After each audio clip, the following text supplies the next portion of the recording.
morning, I'm Hank. And I'm Tank. Thank you for joining Resurrection Reporting. Today we are chatting with a few eyewitnesses to the amazing and frankly miraculous events following Passover involving the man named Jesus. It is said that he has came back to life after a brutal crucifixion, but we want to know more, so we will send it back to Madeline on site. Luke 23:37. As they led him away, they seized Simon the Cyrene, who was on his way in from the country, and put the cross on him and made him carry it behind Jesus. Thanks, guys. We speak first with a woman who traveled quite a ways away to the holy city, only to find herself spontaneously conscripted into labor. Thank you for joining us today. It's an honor to be here, truly, and I'm still rather shocked by all of it. Simone, can you explain what brought you to Jerusalem? Well, it was every Jew's dream and goal to come to Jerusalem for Passover. I came to celebrate and commemorate this amazing holiday. It wasn't an easy journey. How long did it take you to get here? More than a month. It was over 900 miles of unpredictable conditions and risky travel. Cyrene is a great distance, and I was relieved to arrive in the famed city of Jerusalem. I was unprepared for the crowd and chaos going on through here, though. And had you heard about Jesus before coming? Well, news of the great teacher has reached great distances. I had heard of the rabbi and his supposed miracles, but it wasn't the first time a prophet has been celebrated. I was skeptical. In fact, I had hoped that by coming to Jerusalem, I might see him in order to decide for myself what to make of all these Messiah rumors. What happened when you arrived in Jerusalem? Well, I was quite tired from the trip and eager to find an inn to rest. However, when I heard the commotion in the streets, I saw the Roman guards. I had to find out what was going on. I heard someone in the crowd say it was Jesus being led to Calvary. I didn't understand why the teacher and miracle worker I had heard about was condemned to such a horrific execution. Before I knew what was happening, one of the Romans grabbed me and ordered me to carry the cross. I was instantly perplexed and boggled. Is it common for people to bear a criminal's cross? No, and that's what confused me. I was prepared to refuse, Roman or no Roman. Crucifixion is a punishment reserved for the most heinous of crimes. I had committed no act against the government. I wasn't about to be paraded down the streets for all to see, carrying the implement of torture. Not to mention, this is no simple grant. The patibulum, which is the crossbeam that condemned are forced to haul, is usually at least 100 pounds of rough wood. I would not have jumped in line for such duty. But you didn't refuse the soldier's demand? I saw him, You asked if it's typical to carry a cross for someone else. Well, it is not typical to flog a prisoner before crucifixion either. One look at Jesus almost made me sick. He barely looked alive. He had been beaten, blood streamed from the thorn crown they had rammed on it to his head. His back looked like chewed meat. He was weak and shaking. He couldn't have carried the cross. He could barely walk. So were you willing to do it, seeing his pain? I didn't know all the details. All I knew was that this man couldn't have been guilty of anything. He was bearing a burden far too great for anyone. I felt I had no choice. If I could have, I would have prevented the death. But the least I could do was bear the burden for a short distance. There are rumors that Jesus has returned. Do you believe that he could be alive? If anyone can be the Messiah, it has to be him. Well, you heard it, folks. Simone the Cyrene is a believer. Back to the studio. Oh my gosh, Tank. Simone must have been a strong woman to carry that cross. I wholeheartedly agree, Hank.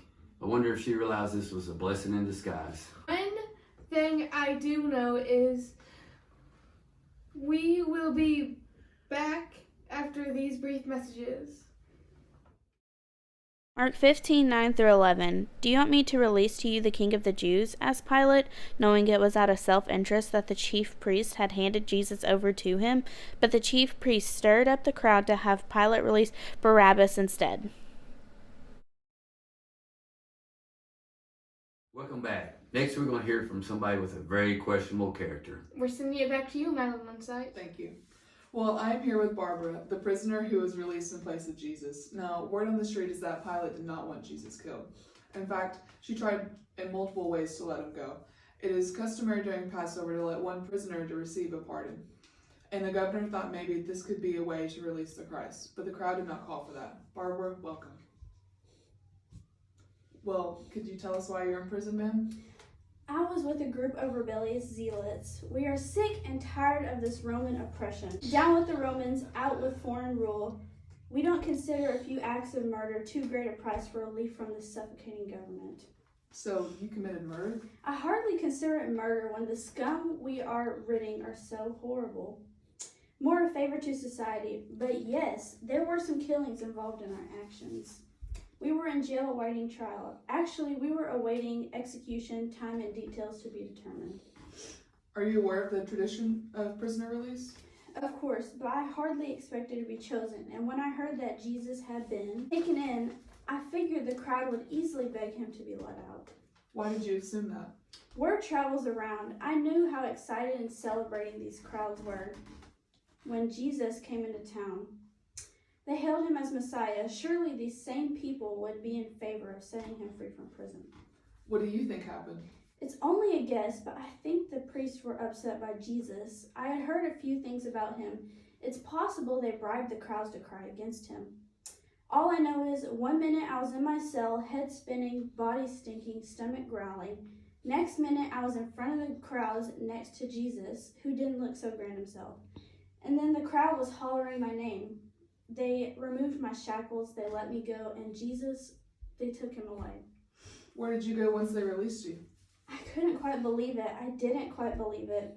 I followed him. I followed Jesus. By the time they whipped him, he was too weak to even carry his own cross. Some foreign woman took it up to the hill. I watched. That should have been me up there. I don't know this Jesus well, but I know he was innocent. It should have been me.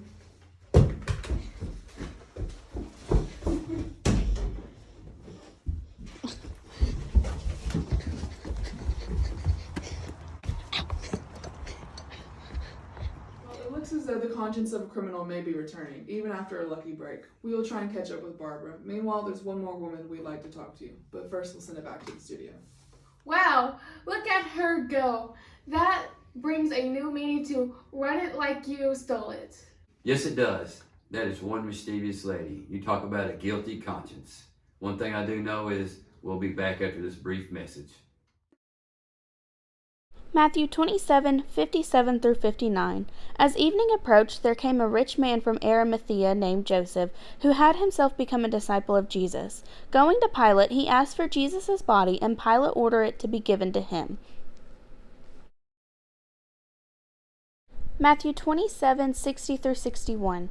Joseph took the body, wrapped it in clean linen cloth, and placed it in his own new tomb that he had cut out of the rock. He rolled a big stone in front of the entrance to the tomb and went away. Welcome back. This next lady is somebody that we could take a lesson from on integrity. I do agree, Hank. Madeline on site, we're going to send it back to you in studio this morning. Thank you. Well, joining me now is a woman who put those possibilities to rest. Josephine, thank you for agreeing to share with me your role in this amazing story. I'm happy to explain. I have been blessed with my metal business and great wealth. The Lord has provided wealth for me. I am also a respected member of the Sanhedrin. Well, I should say I was. The Sanhedrin, but aren't they a part of the crew who voted to, kill Jesus? I'm ashamed to say yes. I was certainly not in favor of that vote. I tried to persuade them otherwise. I've come to respect Jesus, even to love him. Some would say I'm a follower myself, but to keep my job as a member of the council, I certainly couldn't let word get out about that. I actually didn't think they would really go through with the crucifixion. I had so much hope. We all did. So what inspired you to bury Jesus? I stood with Mary and watched him up there, suffering on the cross. I saw him dying a criminal's death, mocked and spit upon by others. It wasn't fair. I couldn't abide by it. Mary was distraught. I realized this man was so important, so amazing. Jesus was the Messiah.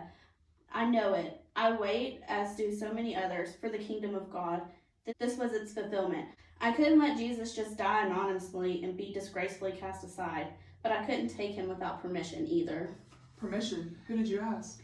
I had to go to Pilate. This was not easy. The governor does not look too kindly of men of my standing. He could easily have refused me or arrested me. I was more than slightly nerve-wracked.